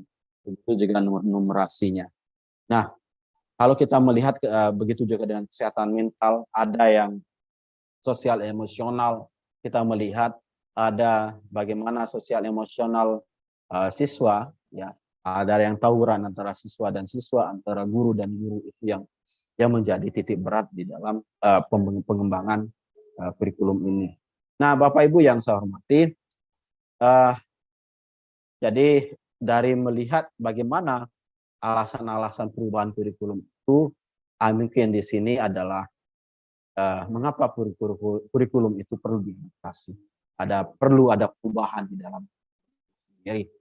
Nah, Bapak Ibu yang saya hormati, tentunya mari kita melihat sejenak, tadi disampaikan oleh Bu Dwi, itu adalah bagaimana kurikulum itu, dasar-dasar perubahan kurikulum itu ada dari standar, ya kompetensi minimal, ada standar isi, ya, ada standar proses dan standar penilaian di situ yang disampaikan. Bapak Ibu, tentunya di dalam proses pembelajaran dan dengan paradigma baru kurikulum Merdeka ini ada memuat, pertama adalah program intrakurikulernya. Yang kedua adalah ekstrakurikulernya, dan terakhir adalah harus memuat profil pelajar Pancasila yang tadi yang sesuai dengan visi misi visi misi pendidikan Indonesia. Bapak Ibu yang saya hormati, mari kita melihat bagaimana sih struktur kurikulum Merdeka itu. Yang pertama adalah program intrakurikulernya. Intrakurikuler ini yang dimaksud adalah yaitu yang berisi muatan atau mata pelajaran dan muatan tambahan lainnya selain mata pelajaran wajib. Misalkan ada muatan lokalnya atau muloknya di situ. Jadi di dalam satuan pendidikan itu ada bebas memilih membuat intrakurikulernya. Misalkan ada bahasa Arab, bahasa Inggris, ya. Misalkan ada bahasa daerah di situ. Itu bebas untuk menentukan intrakurikulernya. Nah, Bapak Ibu yang saya hormati, jadi ini adalah tujuannya adalah mengembangkan kompetensi murid sesuai dengan capaian pembelajaran pada fasenya. Yang tadi disebutkan misalnya fase A, fase B, sampai dan seterusnya. Nah, Bapak Ibu yang saya hormati, nanti akan fase ini kemana saja, yang dimaksud dengan fase A siapa saja, tingkat mana saja yang bisa disebut dengan fase A, fase B, dan fase C. Nanti akan kita bahas Bapak Ibu. Nah, Bapak Ibu yang kedua adalah bagaimana program ekstrakurikulernya. Ini disesuaikan dengan kapasitas dan minat karakteristik siswa kita yang di satuan pendidikan. Misalkan di situ ada karakter yang sebelumnya memang tidak ada karakter, tetapi karena banyak di situ karakteristik siswa yang ingin karate, ya tentu bisa membuat ekstrakurikuler dari karate misalkan. Tidak mesti harus ada pramuka, PMR, dan yang lain. Jadi harus ada tambahan sesuai dengan kapasitas dan minat karakteristik peserta didik atau murid atau siswa. Nah, Bapak Ibu yang saya hormati, bahwa yang ketiga adalah ada proyek penguatan profil Pancasila yang dimana terdiri dari 7 elemen ini yang harus bisa dikembangkan. Yang pertama adalah gaya hidup bebas, gaya hidup yang berkelanjutan, Bapak Ibu. Ini adalah tema-tema di dalam profil pelajar Pancasila yang di awal tadi. Itu ya, temanya ini adalah gaya hidup bebas, gaya hidup berkelanjutan, ya, kearifan lokal, Bhinneka Tunggal Ika, bangunlah jiwa dan raga, suara demokrasi, ya, berrekayasa dan berteknologi untuk membangun NKRI, ya, dan kewirausahaan. Bapak Ibu yang saya hormati, ini adalah dalam tema-tema ini untuk mengembangkan profil pelajar Pancasila, yang mana nanti tentunya yang tadi disampaikan adalah kalau profil pelajar Pancasila ini waktunya adalah yang diambil adalah 20-30% dari jam mata pelajaran, atau apakah dia akan integritas dengan mata pelajarannya atau menggunakan waktu lain di dalam pengembangan proyek penguatan profil ini, atau memberi ruang-ruang lain untuk pengembangan ini itu nanti terserah dari satuan pendidikannya untuk mengembangkan ini. Bapak Ibu yang saya hormati, tentunya kalau kita melihat bagaimana profil kekuatan pelajar Pancasila yang tadinya yang di dalam 6 dimensi harus 6 dimensi ini harus dikembangkan ke dalam 7 tema yang tadi. Nah, Bapak Ibu yang saya hormati, tentunya kalau Bapak Ibu di sekolahnya adalah sekolah penggerak di angkatan 1 dan 2 sudah mulai menerapkan ini, Bapak Ibu. Yang tadinya ada sekolah secara mandiri, pengembangan secara mandiri di kurikulum Merdeka ini. Nah, Bapak Ibu yang saya hormati, tentunya di struktur kurikulum juga ada namanya asesmen yang tadi disampaikan, ada asesmen sebelum pembelajaran dan sesudah pembelajaran, Bapak Ibu. Yang berikutnya ada yang alokasi waktu yang tadi dalam pengembangan profil pelajar Pancasilanya atau bentuk dalam pembelajarannya, Bapak Ibu, ada tiga jenis ya, ada 3 bentuk di dalam model reguler yang biasa disebut di dalam pengembangannya. Apakah di dalam model reguler ini mengembangkan profil pelajar Pancasila ini integris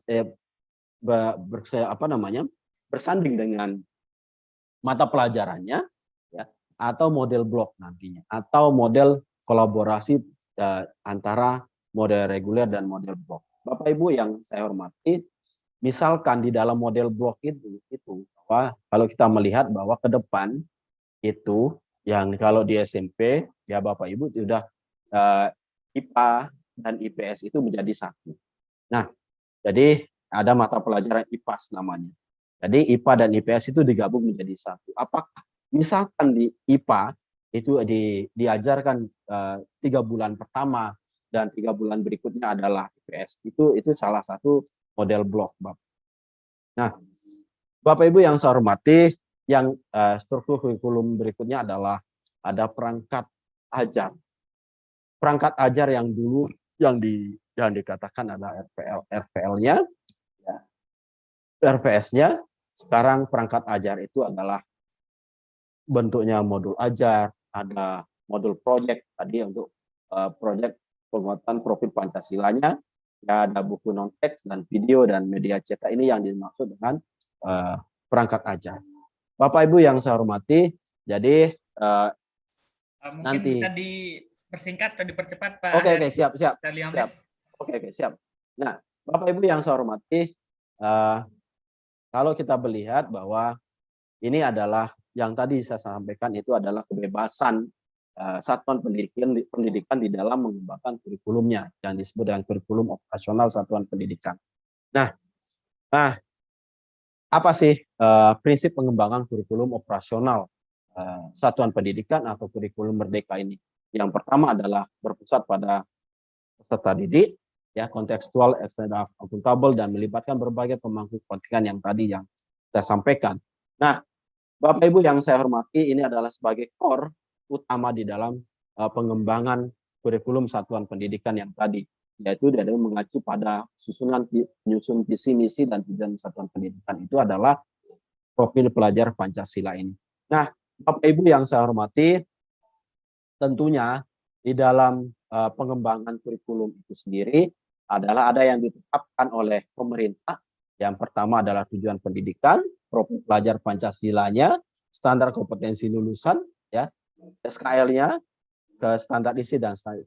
Bapak Ibu, ini semua ini adalah ditetapkan, yaitu CP tadi disampaikan oleh Bu Dwi, itu adalah melalui peraturan pemerintah atau ketetapan pemerintah tadi, yaitu ditetapkan oleh Balai Capaian Pembelajarannya. Nanti Bapak Ibu di satuan pendidikan adalah penyusunan visi misi satuan pendidikan konteks kebijakan lokal, dan ini yang diterapkan oleh satuan pendidikan adalah di dalam penyusunan visi misi satuan pendidikan dan konteks kebijakan lokal. Begitu dengan kurikulum operasionalnya satuan pendidikan dan perangkat ajar yang dikembangkan secara mandiri. Bapak Ibu yang saya hormati, tentu sedikit ya saya akan lompat ya. Nah, Bapak Ibu yang tadi disinggung oleh CP, ya tadi yang saya Bapak Ibu di fase itu adalah kalau kita melihat fase, ya Bapak Ibu ini adalah fase-fasenya. Kalau di PAUD ya fase fondasi ada TKB, kalau fase A di SD jenjang SD itu ada fase A, fase B dan fase C. Ya. Bapak Ibu kalau di fase A itu ada kelas 1 sampai kelas 2, fase B ada kelas 3 sampai kelas 4, ya. Fase C adalah kelas 5 dan kelas 6 sampai kelas 6, dan kalau di tingkat SMP Bapak Ibu itu disebut dengan fase D. Dan jenjang SMA adalah fase E untuk kelas 10 dan fase F untuk kelas 11 dan 12. Ini yang tadi yang saya janjikan. Dan kalau untuk SLB itu adalah fase A itu untuk umur tahun, ya fase B untuk kurang lebih 8 tahun, fase C adalah usia mental 8, ya Bapak itu fase B, fase C, dan fase D itu adalah kurang lebih dari 9 tahun usia mentalnya Bapak Ibu yang dilihat, bukan usia umurnya, tetapi usia mentalnya yang sesuai. Nah, ada fase E itu adalah usia mental 10 tahun, dan fase F adalah begitu dan seterusnya. Nah, Bapak Ibu yang saya hormati bahwa yang tadi bahwa nanti di standar satuan pendidikan yang tadi disebutkan standar seperti lulusan, itu standar isi, itu adalah proses dan penilaian itu digolong menjadi proses dan ada output dan proses dan input. Bapak Ibu yang saya hormati, kalau kita melihat nanti ada model yang tadi ada output, proses dan input, ini nanti yang akan Bapak Ibu kembang di dalam satuan pendidikannya. Ada dimensi A, dimensi B, sampai dengan dimensi E.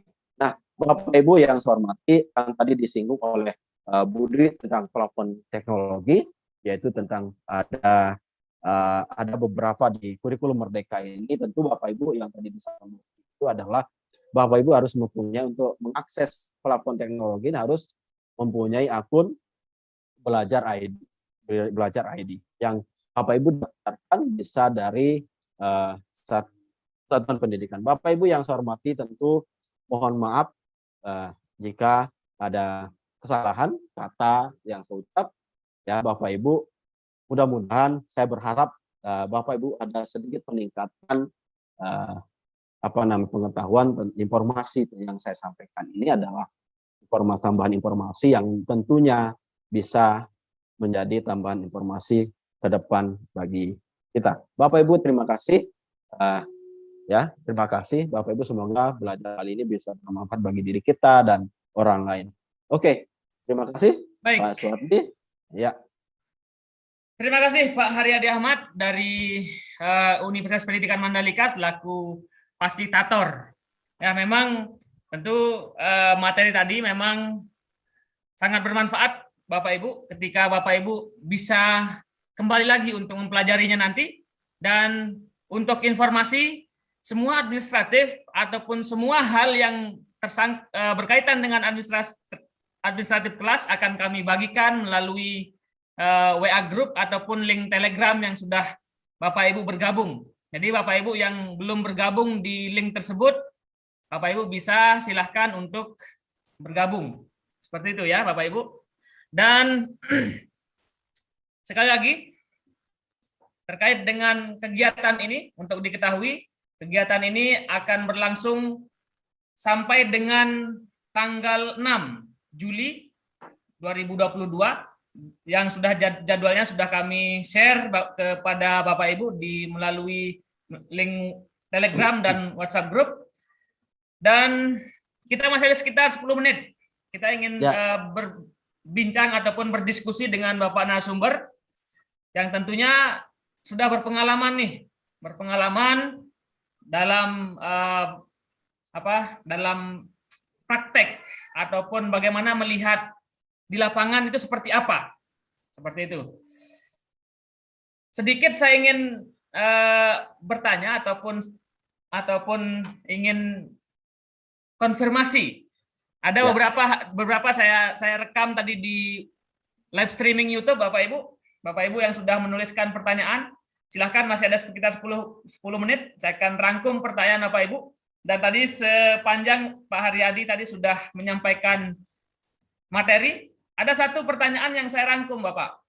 Kalau merdeka identik dengan oke, bebas gitu ya, bebas berekspresi, bebas mau yang milih ini, milih itu, ataupun berdasarkan kemampuan dan minat ataupun bakat, it's okay. Itu yang mungkin secara tradisional kita berpikir kalau merdeka ini, merdeka belajar, ya seperti itu. Lalu di mana konsep disiplin? Konsep disiplin dalam penerapan merdeka belajar ini, karena memang generasi sekarang gitu ya, ada muncul generasi stroberi istilahnya. Memang generasi ini adalah generasi yang sangat penuh dengan kreativitas, penuh dengan multi talenta, tapi memang sangat rapuh gitu ya. Ketika ada cobaan sedikit down, memang kreatif, tapi sedikit saja kena masalah ataupun dinamika, dia akan lembek gitu. Nah, beda dengan mungkin generasi-generasi zaman 80-an, di sana ada sangat tinggi disiplinnya. Sedikit saja salah dulu mungkin kena rotan gitu ya.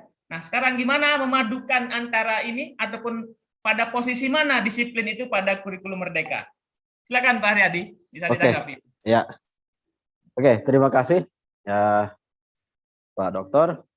Memang ini pertanyaan ini bukan kali ini saja yang disampaikan ke saya dan teman-teman.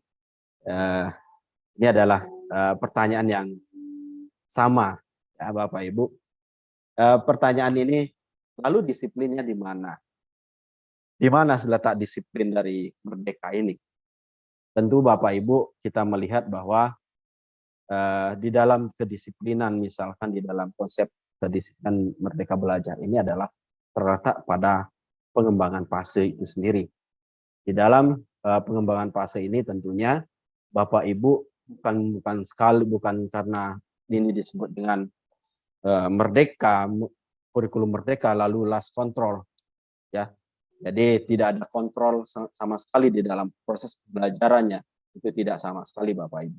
Bapak Ibu di dalam proses pembelajaran memang kalau kita melihat kurikulum merdeka ini adalah terletak pada fase. Intinya bahwa di merdeka itu bukan sekali bebas sama sekali, tidak, tetapi di dalam proses pembelajaran yang disampaikan oleh guru adalah bagaimana melihat karakteristik dari fase-fase itu sendiri. Misalkan si A pada materi literasi misalkan dia belum, misalkan dia itu kelas 7 SMP misalkan. Misal kalau dia tidak lulus, tidak sampai pada KKM-nya yang tadi, yang minimalnya yang tadi belum sampai, maka ada pengayaannya, ada pengulangan yang dilakukan oleh guru itu sendiri. Jadi siswa itu dituntut untuk belajar secara mandiri sebenarnya, banyak belajar secara mandiri di dalam proses pembelajarannya, sehingga nanti akan tercapai ketuntasan minimalnya. Ketuntasan minimal ini yang menjadi dasar seorang guru di dalam proses pembelajaran itu sendiri. Nah, Bapak Ibu, kalau kita melihat di dalam proses pembelajaran bahwa misalkan si A berbeda dengan si B dalam proses pembelajarannya, yang satunya misalkan di fase A, proses pembelajarannya si A itu kurang, sementara si B sudah melampaui. Boleh si B ini naik fase itu di dalam proses pembelajarannya, ya Bapak Ibu, boleh dia akan loncat ke materi pembelajaran yang lain. Itu yang dimaksud dengan merdeka di sini. Jadi tentunya di dalam proses pembelajaran juga bukan berarti tidak ada kontrol atau tidak ada kedisiplinan sama sekali. Jadi bukan dilepas begitu saja seorang siswa di dalam proses pembelajarannya. Tentu di dalam proses pembelajaran ini seorang guru dituntut untuk melihat per individu di dalam proses pembelajarannya. Ini tidak dipukul rata di dalam proses pembelajaran. Justru di sini seorang guru harus mempunyai kecakapan untuk melihat per individu dari siswa itu bagaimana tingkat perkembangannya. perkembangan literasinya misalkan, atau numerasinya, ya, atau perkembangan satu materi atau satu materi di dalam proses pembelajarannya. Itu, Pak Suwardi. Baik, terima Ya. kasih Pak Haryadi Ahmad terkait dengan tadi posisi disiplin, gitu ya.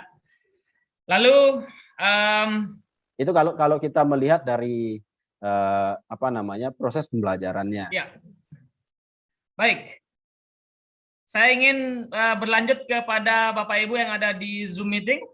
Silahkan saya Ibu Aminatun Hasanah yang sudah raise hand di Zoom meeting. Saya persilakan Bu Aminatun, bisa dibuka mic-nya. Ya. Silakan Bu Aminatun. Oke, belum bergabung. Ibu Imas Maisaroh, saya persilakan Bu Imas.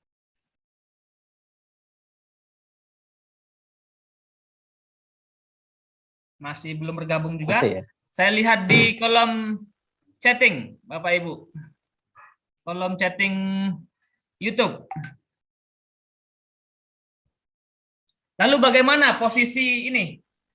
Penerapan dari strategi ataupun model, kemudian media, dan penerapan pembelajaran yang ada di kelas ataupun proses pembelajaran yang diterapkan oleh guru. Yang mana ataupun apa saja yang harus ditingkatkan oleh guru pada kurikulum Merdeka Belajar ini, Pak Haryadi, sepengalaman ataupun di aplikasi di lapangan. Di lapangan. Oke, di mana sih letak kalau cara model itu nanti akan ada pemateri yang lain ini. Ini tentang bagaimana di bahan ajar itu dikupas tuntas tentang bagaimana model-model pembelajaran. Tentu Bapak Ibu sedikit gambaran bahwa di dalam proses pembelajarannya, ya, tentu ada di sini ada tidak lepas dari proses pembelajaran yang disebut dengan learning approach-nya. Bagaimana pengembangan proses pembelajaran itu berdasarkan pada siswa itu sendiri. Nah, untuk tahapan-tahapan pembelajarannya nanti kan ada pemateri berikutnya yang akan mengupas habis di situ. Mengupas tuntas bagaimana model pembelajaran yang dilakukan. Ya. Baik, terima kasih Pak Haryadi Ahmad untuk materi dan diskusinya pada sore hari ini, sangat menarik, dan tentu kita sebagai sivitas akademika ataupun para guru, dosen, dan Bapak Ibu yang hadir di workshop nasional kali ini, memang harapannya adalah bagaimana kita sebagai insan pendidikan melihat pendidikan kita semakin bagus, melihat putra-putri kita menjadi insan yang lebih baik dan positif, tentunya itu harapan.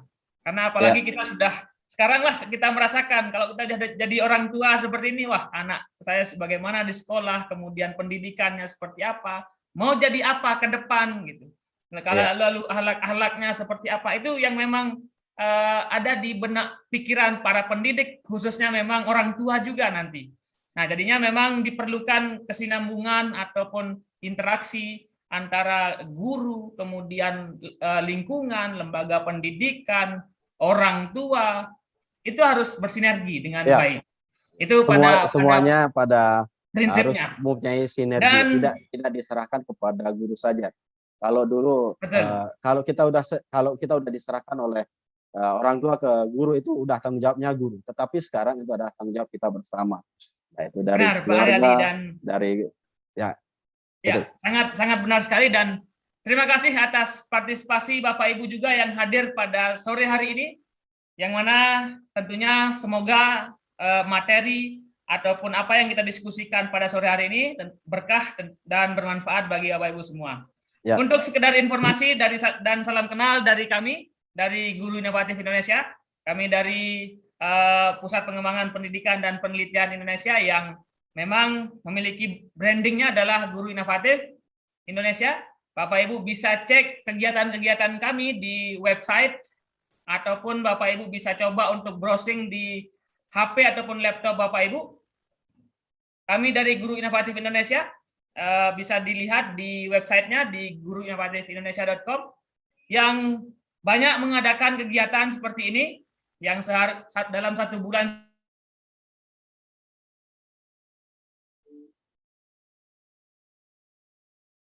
Bapak Ibu juga bisa melihat kegiatan-kegiatan yang lain. Kegiatan-kegiatan yang lain terkait dengan kelas virtual, kemudian ada kelas eksklusif, kegiatan ataupun di penerbit buku yang sudah memiliki IKAPI, dan juga kami juga mengelola beberapa jurnal yang hampir sekitar 20 jurnal nasional yang Bapak Ibu bisa manfaatkan untuk publikasi. Dan setiap bulan kami mengadakan kegiatan-kegiatan seperti ini dan seperti kelas bimbingan. Nah, bimbingan kami membimbing Bapak Ibu dari awal sampai dengan akhir terkait dengan membuat laporan, membuat buku, dan mempublikasi jurnal ilmiah. Nah, itu semua silahkan Bapak Ibu bisa cek di website kami. Dan terima kasih Bapak Haryadi Ahmad atas materi dan atensinya pada sore hari ini. Semoga kita bisa bertemu dan bisa berdiskusi kembali dengan topik-topik yang lebih menarik. Dan jangan lupa Bapak Ibu, kita masih ada hari berikutnya dengan Ibu Dr. Noni dan Ibu Dr. Rosita yang akan membahas seperti yang disampaikan tadi terkait dengan perangkatnya seperti apa nih? Ya. Perangkat pembelajaran dari kurikulum ini, modulnya seperti apa? Kemudian kalau tidak ada RPP gimana dong modelnya, model modul ataupun ya tujuan pembelajaran dan lain sebagainya.